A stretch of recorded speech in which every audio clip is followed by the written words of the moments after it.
Hello, how you doing? It's Phil Thatch, and I'm here today at the Evelyn Davenport Navarre Teaching Garden, which is right at the Chattanooga Area Food Bank. I apologize about all the noise. There's an 18-wheeler over there running.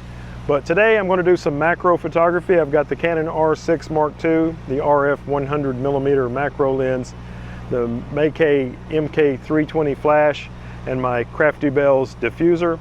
And I'm going to wander around this garden and see if I can find some beautiful flowers and maybe some insects to photograph. It's been kind of a struggle so far to find creatures to photograph, so I started out doing mostly flowers. This Black-Eyed Susan photograph was the only one that I really liked of the flower photos I made, and it's kind of my regular composition where I have one flower in focus and the rest of the flowers beautifully bokeh-fied in the background. And then a little bit later I found a beautiful caterpillar and made a photograph of it.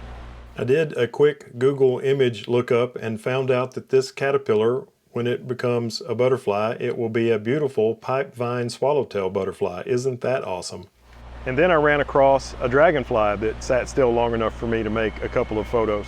I'm really happy with the way this dragonfly photograph came out. The eyes are perfectly sharp and all of its legs holding on to the branch there are pretty sharp, and the rest of the dragonfly is fairly sharp as well. So very happy with this one. I found what is probably a skipper, but it might be a butterfly, maybe a moth, probably a skipper.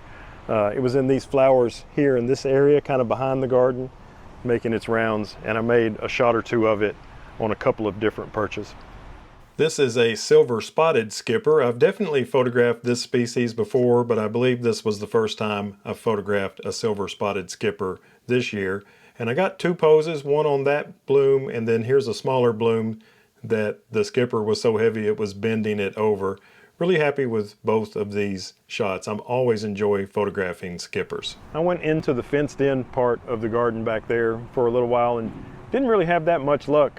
Made a couple of photographs of flowers. This flower photograph was the only one of the photographs I made inside the fenced in area that I was happy with. Another typical Phil Thatch flower photo with one flower in focus and the rest of them bokeh-fied. I came back outside and wandered over to this plant that is labeled as a Dutchman pipe. That's where I got the photograph of the caterpillar earlier, and I found some more caterpillars on it. Not all the same species, I don't think. I did get a little carried away with the caterpillar photographs, but I was happy to find out that these were pipevine swallowtails. This is the one that was a little bit smaller and a little bit more brightly colored than the other ones, and I got 3 photographs of it.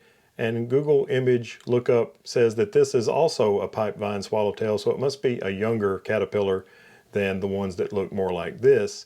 I got this one and one more caterpillar image. Look at the future beautiful pipevine swallowtail when it's in caterpillar form. I was seeing another skipper like that one I photographed earlier in the video back over there where the caterpillars are, but I couldn't ever get close to it. And then I noticed there was some skipper activity back over here in the same location where I got that skipper earlier today, and there were 3 or 4 of them, but I never did get a really good shot. But there is one flower that's different than all the rest here in this little garden. It's right here. Hopefully my finger's in the frame, and I made a couple of shots of it that hopefully turned out all right. I thought this flower was especially beautiful, and if you look closely, there are 4 ants on it. One of them is very easy to see. The other 3 are a little more difficult, but just a beautiful shot. I thought straight down instead of my regular low angle version of a flower photograph. I left the area at the food bank garden and came just down the road to the Tennessee River Park Curtain Pole Road area, where I learned last year that you can have some pretty good luck finding jumping spiders along the blue railing. And I came down maybe 50 feet before I ran across the largest and most beautiful jumping spider I've ever seen. I was thrilled to find and photograph this beautiful jumping spider, much larger than most jumping spiders I see. Of course, it's still really tiny, probably barely more than a 1/4 inch long, but so beautiful. And when they're a little bit bigger, they're definitely easier to photograph, so that's good for me as well. After I left the garden, I didn't have a whole lot of time before I needed to get back home, but I figured while I was right next to what may be the best jumping spider area in the Chattanooga area, I might as well stop by here for a second. I'm really glad I did, because I saw that huge one that hopefully I got a good shot of, and then I saw a really small one that I took a picture of, and then I saw another really small one, and I was like, nah, after that big one, these little ones just aren't working for me. And then I found another insect, and I can't remember exactly what it's called. I know I have photographed it last year, and I put my hand on the rail to kind of stop it from running from me, and it crawled up on me. So I think I got a picture of that.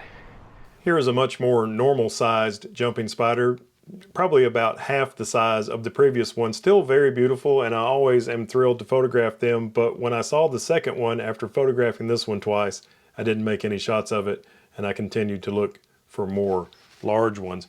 Now here is the bug that crawled up onto my hand. This is a red-headed bush cricket, and it was pretty neat. I just sat my hand down trying to get it to stop scampering off, and it scampered right up onto my hand and stopped just long enough for me to make this shot. Then I headed down the path a little bit more, and I found two more of those large jumping spiders.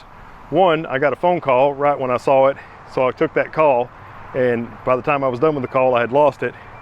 Then I walked another 30 or 40 feet and found another one, and maybe got a photograph or two of it. Here's kind of a full body shot of that third of the larger jumping spiders that I saw today, right on top of the handrail. And then after I made this shot, it crawled down the side of the handrail and turned around and looked up at me. And there's lichens growing on the side of that blue handrail, and some of the paint's chipping off. And even though this is a big jumping spider, the lichens are almost blocking it a little bit. But I was so happy to get this shot. I think it looks really cool. But now I think I'm going to call it a day. It's about to storm, and I'm going to get home. I really appreciate you tuning in for this little macro adventure with the Canon R6 Mark II and the RF 100mm macro lens, the Meike MK-320 flash, and of course the no longer incorporated CraftyBells bonnet diffuser. So if you liked it, give me a thumbs up. If you want to see some more stuff like this, just all sorts of stuff on this channel, photography stuff, subscribe, hit the notification bell so you'll know. But usually I'll let you know right now, usually my videos come out Wednesday mornings at 7:30 and Saturday mornings at 7:30. That's USA, New York City, Eastern time. And anyway, thanks a bunch. Bye-bye from Chattanooga, Tennessee.